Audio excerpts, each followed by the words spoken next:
Congress is finally poised to take up an energy bill this week. Hi, I'm Chris Castillo with the Oklahoman Washington Bureau, and I'm here today with Oklahoma House Speaker Chris Benge, who's in Washington today and was up on Capitol Hill and over at the White House today talking about energy. Mr. Speaker, we tend to think of energy as being a federal issue, but the states are looking to Congress to do something right now, I guess. And what is your position? You talked to a congressman today, heard from the Undersecretary of Energy. What is it that states would like Congress to do to help the states out on energy? Well, one thing that we're looking at from the standpoint of Oklahoma is, and of course we're hearing from our constituents, just like I'm sure constituents all over the country are talking to their elected representatives about the high gasoline prices and just the overall pain that's inflicting on our country. Sure. I see it as a wake-up call for us as a nation to begin to look at ways to lessen our dependence on foreign oil.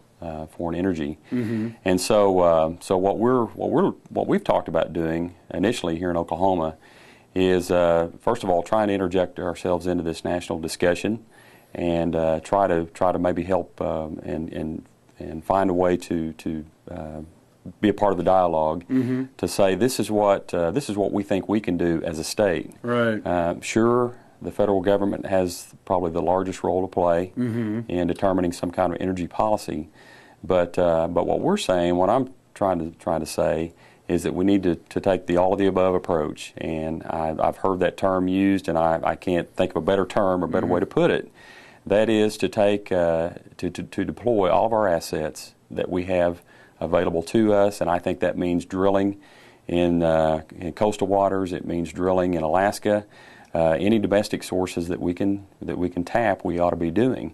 I think it also means looking at such alternatives as geothermal, as wind, solar, certainly CNG, which is where we think Oklahoma, compressed natural gas.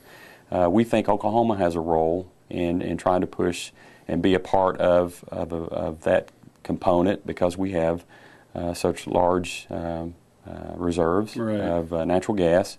And so what we've talked about initially is trying to find a way to incentivize the use of natural gas in the transportation of vehicles. We've also found that there are companies in Oklahoma that have expertise in, for example, the fueling stations. We had a press conference at a company in Broken Arrow 2 weeks ago called Exterran, and they play a part in creating these huge compressors that go toward these natural gas fueling stations. In fact, Washington, D.C. has that technology from Exterran in Oklahoma, and their buses actually are fueled by an Oklahoma company, which I find is pretty fascinating. And so we want to be able to highlight things like that and focus on what we do well within that all of the above context. Right. You know, we're in Oklahoma. We're a drilling state, always have been. We're all used to oil wells all around the state. We have them on the Capitol grounds. It's not pumping anymore, but it was until just a few years ago. Some people don't really want to see those things. What would you say to those people? I mean, is there just are we just used to it in Oklahoma to seeing oil derricks? And what do you say to the people who are worried about the environmental impacts of drilling, which obviously is a big part of this debate up here, not just in Anwar, but also off the coast? I mean, you've been around drilling all your life. You ever seen any major environmental issues in Oklahoma arise from it? I haven't seen any major environmental issues, but of course the oil spills make the news that have happened over the last several years. I would say, to me, this is a national security issue, front and center. And again, I can't say enough that I think we've received the wake-up call that volatile energy prices are here to stay as long as we continue to go down the path we're going. And I think that we have to find a way to try and lessen our dependence on foreign energy sources. I think it is definitely a threat to the security and the stability of the United States if we don't reverse course.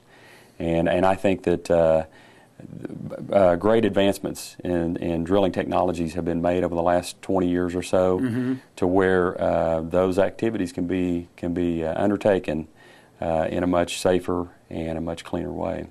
Obviously, we're a big wind state, too, and part of the House package may be another portfolio standard where you require utilities to have a certain amount of renewable energy, produce their electricity with a certain amount of renewable energy, maybe 15%. Would you rather see just incentives on that, or do you think that Congress should require the public utilities to use a certain amount of renewable energy for their electricity generation? If I had to choose between the carrot and the stick, I would choose the carrot. Right. I think trying to put some incentives in place. I really am a strong believer in the free market, and I think that sometimes you need to maybe have a little kickstart or something to help jumpstart or get an industry on its feet. And I think in this case, I think with many of these alternatives we're talking about, I think if we can just provide some incentives, I think that should be sufficient to get us on the right course.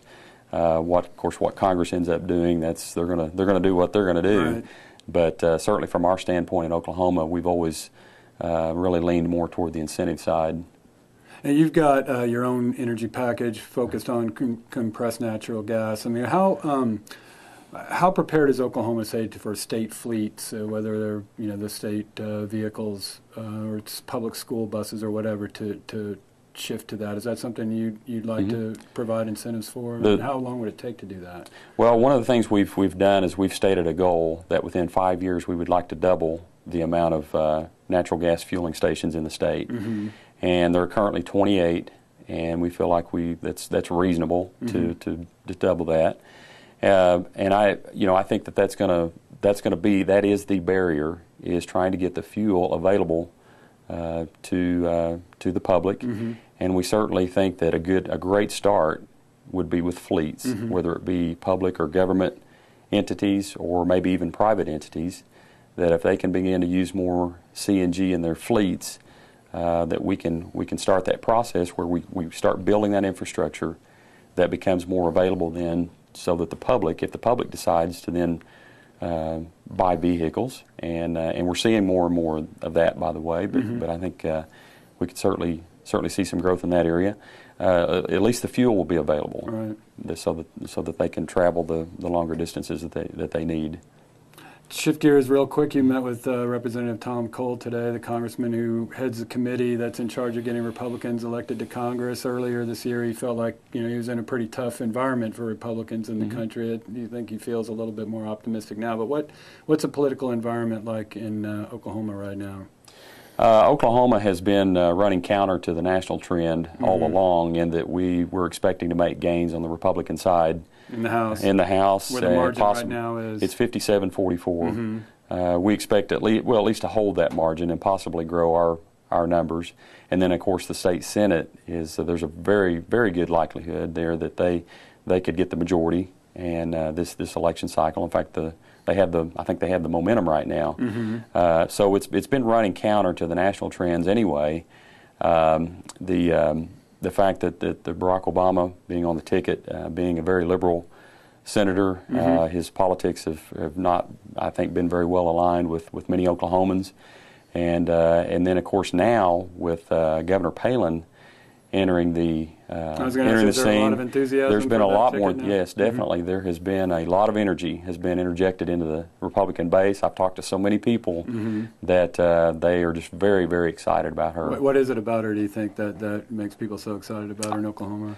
I think part of it is her rugged individual persona, which I think is really who she is, and I think that's what you see is what you get. I think what you're seeing with her is who she is. Very strong family, and of course Oklahomans are very, very big on family values, and then that she's taken on the establishment in Alaska. I think that's a plus. She is just a very strong conservative woman, and I think that really appeals to Oklahomans. And she's well spoken. She's very good at making those points, and a very dynamic personality. And of course, to come full circle, she's all for drilling in Anwar. And she is, and that doesn't hurt. That we have a lot of things in common in Oklahoma with her on energy. Mr. Speaker, thanks so much for coming in. All right. I really appreciate it. Thank you, Chris. And look for more on this and other stories in the Oklahoman.